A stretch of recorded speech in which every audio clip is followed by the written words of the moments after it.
Il y a des plugins dont on ne se sert jamais, qui ont un usage tellement spécifique qu'on trouve jamais vraiment l'occasion de les utiliser, et le jour où enfin on en aurait eu besoin, on a complètement oublié qu'ils existaient. Et à l'inverse, il y a des plugins couteaux suisses qui servent tout le temps. C'est de cette deuxième catégorie dont on va parler aujourd'hui, c'est parti!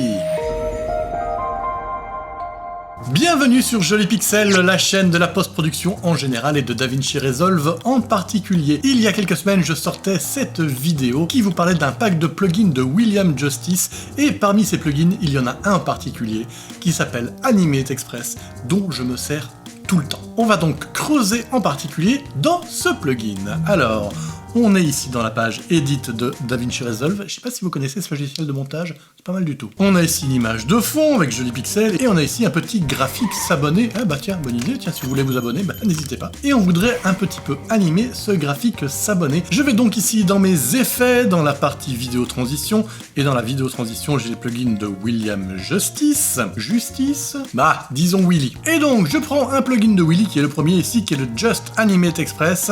Hop, et je le mets ici, et voyons ce que ça donne.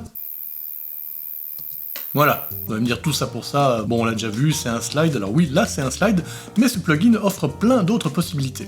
Alors je vais ici aller dans mon inspecteur, je vais sélectionner ma transition, et je vois ici les contrôles que j'ai. Actuellement, effectivement, on a un simple slide avec un Go Right, mais il y a de nombreuses autres possibilités. On peut évidemment changer le sens, donc ça peut être Go Right, mais ça peut être aussi Left. Ça peut aussi être un Go Up, un Go Down. Voilà, jusque-là, rien d'exceptionnel. Déjà, on a ce choix. Après, dans les settings, on peut également modifier la distance. Alors, qu'est-ce qui se passe quand je modifie ici la distance? Là, de 1, mettons que je mette à 0,34.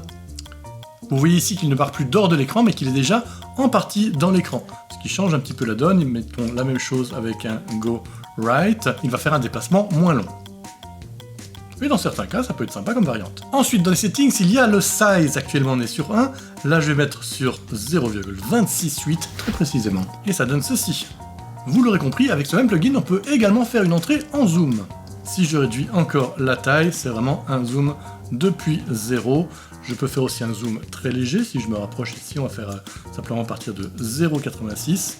Faire un tout petit zoom, simplement une petite entrée, et on peut comme ça expérimenter plein de possibilités avec ces changements de taille. On peut également modifier l'angle. Là, je vais rajouter ici quelques degrés, 360, et voyons ce que ça donne.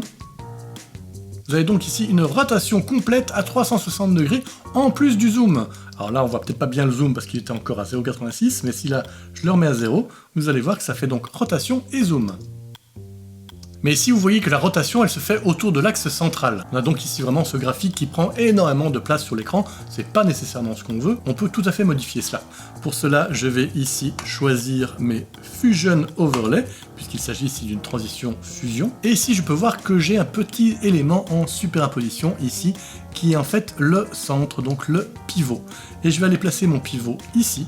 Et donc dorénavant, il va faire une rotation autour de cet axe-là, ce qui change évidemment complètement le résultat.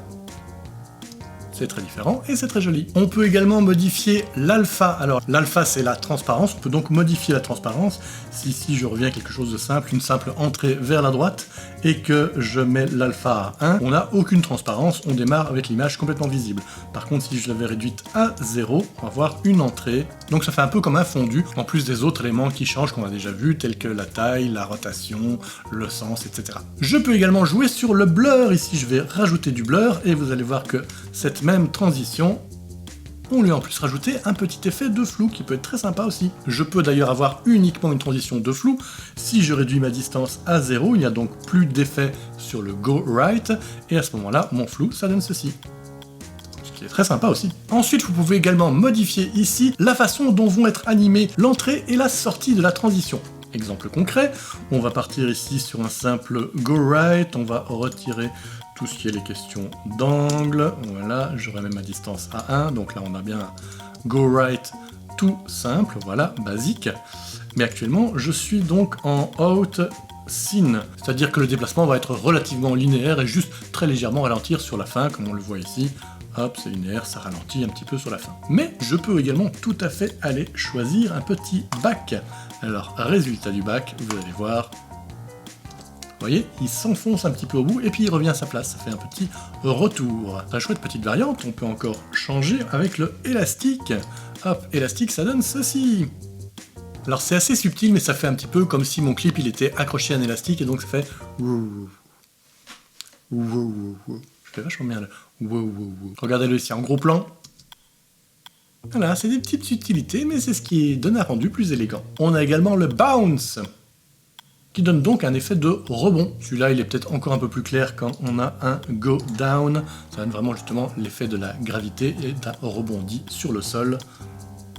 Et à tous ces différents déplacements, on peut rajouter du motion blur. Donc le motion blur, c'est le flou de mouvement. Ça donne un rendu plus réaliste, puisque donc un mouvement est accompagné d'un léger flou de mouvement, qui est un peu ce qui se passe dans une caméra, et donc dans votre image aussi. Donc ça rend la chose plus réelle. On va choisir ici le motion blur. Alors par contre, sachez que le motion blur, ça taxe un peu plus votre processeur, donc ça mettra un peu plus de temps de rendu. Mais bon, la patience est la mère de toutes les vertus qui vendent la peau de l'ours à la cruche à l'eau.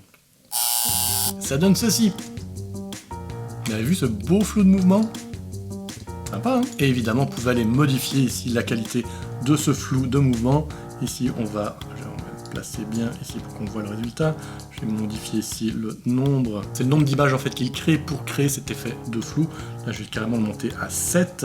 On peut également ici modifier l'angle d'obturation pour encore agrandir cet effet de flou. Bref, je vous conseille de jouer un peu avec tous ces réglages pour voir ce que ça donne. Ici, juste avec ces deux modifications, ça donne déjà ceci, qui est encore assez différent. C'est sans doute d'ailleurs beaucoup trop de flou de mouvement par rapport au mouvement, mais voilà, faites des essais, c'est toujours intéressant d'essayer. Alors vous avez vu avec un seul plugin tout ce qu'il est possible de faire, et évidemment on peut absolument tout combiner.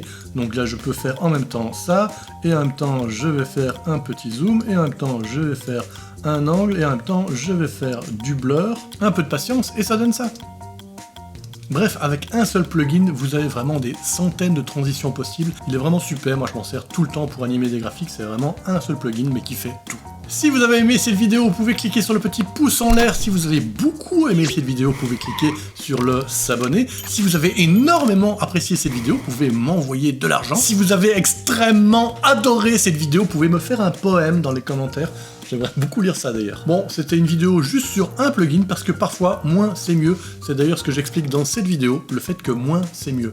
Qu'est-ce que ça veut dire en post-production? Bah, je vous invite à le découvrir. Allez, à tout de suite!